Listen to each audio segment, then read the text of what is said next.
back, everybody. This is the Johnny-mar, and I am continuing with Final Fantasy III for the PSP. So my last episode, we got the airship Invincible, and we also found the Orichalcum for a side quest to acquire the Ultima weapon. In this episode, we're going to go after our second super summon ability.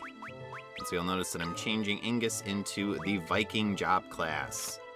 And that is because I want to be able to attack with lightning elemental attacks. And so you'll notice that the hammers have lightning as a secondary attribute, and so that is a useful ability to have when taking on the next dungeon, as well as the actual summon boss. And I'm sure after doing that, you'll have no guesses what that boss is. So we are at level 42, and we are ready to go. So to find the next dungeon, what we need to do is actually head to the north and also to the west of the town of Canaan. So let's do that. And one of the things you might notice if you've played Final Fantasy II is that the airship sprite is actually very similar to Cid's airship in Final Fantasy II. So from the castle, we're going to head to the west here. And this is the cave where Gulgan Gulch was. And where we want to go is Lake Dohr, which is to the south of Gulgan Gulch. So we need to head around the mountains here, head to the north, and there's a little mountain that we want to go over. You may notice there is an ominous shadow swimming around in the lake. So I wonder what that could be. So before we head out there, we are going to heal and save, and then we'll take on the dungeon. Alright, so now that we're at full power, we're going to head on in. So though I'm going to stay at level 42 for this boss and this dungeon, I am going to, after this encounter, level up to level 45. So we're going to head into the lake and attack the shadow, and that takes us to Lake Dohr. This isn't necessarily a long dungeon, and the enemies here aren't super difficult, depending on your levels again, and where you're at with that. But the thing to keep in mind is that most of them are going to be weak to lightning. And some of the dungeon floors can actually get a little bit windy if you want to pick up all the treasures, which I do recommend. Now, of course, not all the treasures are super useful, but I do like to just pick up everything. That's the completionist in me. Now, one of the things that comes to mind for me, kind of my nostalgia from when I was a child, is the shadow of the boss in the lake. Reminds me of when I used to play Super Black Bass on the Super Nintendo system with my cousin. And the large enemies in that game, the big black bass that you could pick up, the lunkers, so to speak, they had a massive shadow that would be underwater, because they would stay underneath the dirt. And so you would have to use your bait to try to get them to come out. They would lunge out at it, and then you'd have to fight them to try to catch them. So we picked up all of those treasures, and now we're going to head on to the next floor. So some of the items to be on lookout for are some new hammers. There are 2 new hammers in this dungeon, as well as another Aegis shield. So the platinum hammers are very useful. Those are what we're going to equip on our Viking, because they are much stronger than the existing hammers that we have.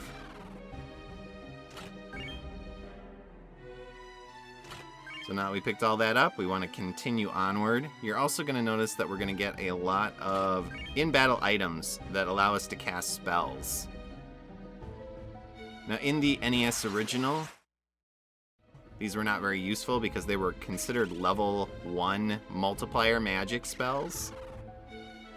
So they didn't necessarily do a ton of damage. But in this game, that's different.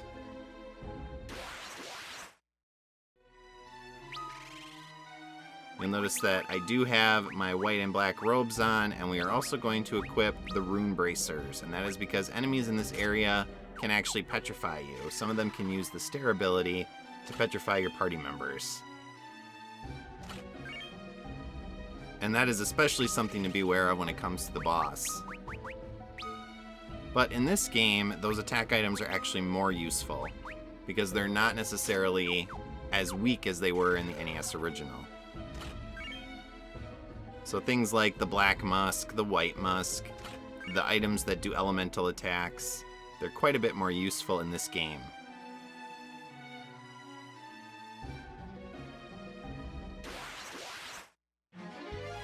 So we take on these little sea lion enemies. And in fact, in the speedrun of this game, one of the things that people use is something that we'll be picking up soon that uses a flare ability in battle. And because you can use an item duplication glitch in the PC version as well as the DS version, they just spam that item over and over again to essentially kill bosses very quickly. I think it's called Chocobo's Wrath or something like that. But we are almost done here. We just have one more floor to go through. And that is this floor. Our encounter is in the middle where we will take on Leviathan. And before we take him on, I do want to make sure that I get the 10 requisite battles to get my Viking to his full abilities. Here's a new encounter.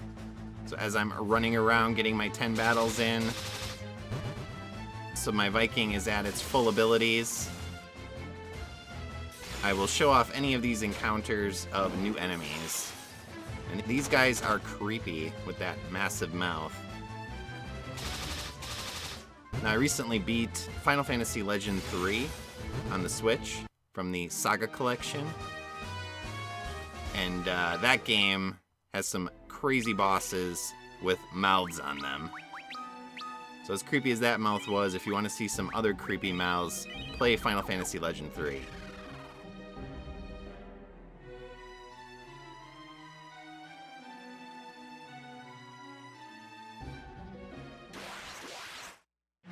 Alright, and here's one of the other unique encounters. So we're almost done here. We're almost ready to take on Leviathan. I'll take out these enemies, I'll heal, and then we'll be ready to go. Leviathan is not super difficult, but we'll go over party management and prep beforehand once I get my last few battles in here to get my Viking up to speed. So I will see you in a little bit. And apparently my Viking is up to speed. So that was the last battle I needed. Sweet.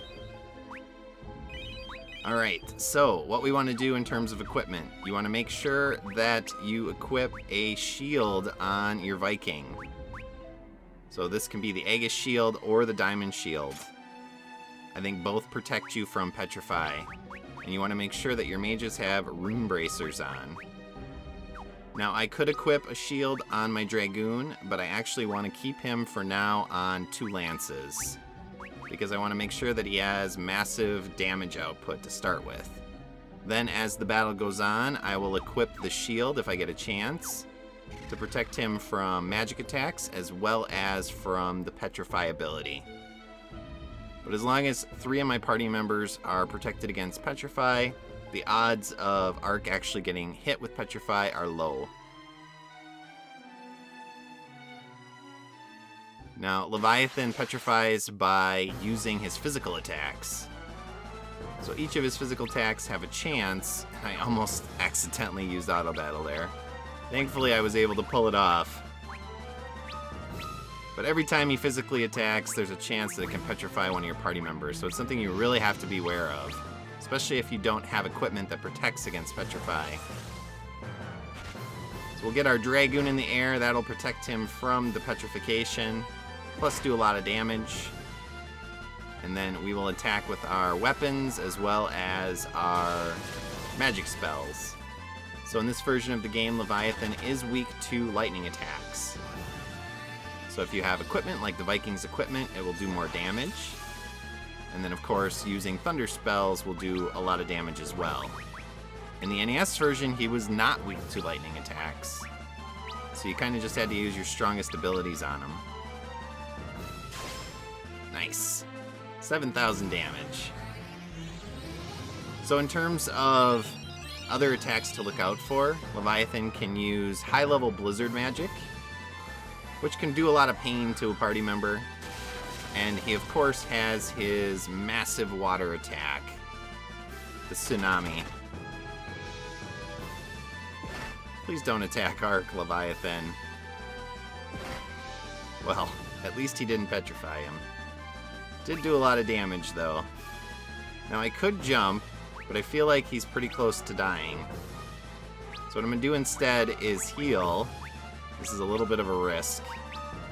And then I'm going to see if I can finish off Leviathan. He has about 25,000 hit points. I feel like I'm pretty close. Okay. So hopefully my Viking and my Black Mage can finish him off. If not, we could be in a lot of trouble here if he uses Tsunami. Now, he hasn't been using it, so that's good. That doesn't mean he won't.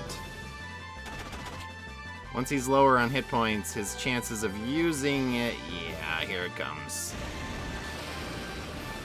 Massive water, and of course, he hits Arc with it. And almost took out my Viking. Always punished. So I'm just gonna see if I can finish him off. I'm gonna try to revive Arc and see if maybe we can finish him off this round. So let's switch to the raise spell to try to save a Phoenix down, and I guess I will try to heal with my Viking. Just in case, kind of as a half there measure. Alright, please don't attack, Leviathan. Come on, Luneth, take him out, take him out! Do it! Yes! Down he goes. Never punished. So we beat him. And as you might expect, similar to Odin, when you beat Leviathan, you get to summon Leviathan as a summon ability to aid your party. And he's pretty powerful.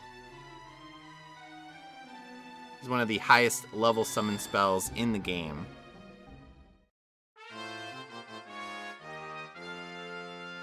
So, now what I'm going to do, I'll head out. I'm going to level up to about level 45 before the next dungeon. And then next time we're going to take on another summon monster, super boss, so to speak. And then we will continue onward with the plot. So as always, viewers, thank you for the continued support. I really do appreciate it. And I will see you all in my next episode. So long.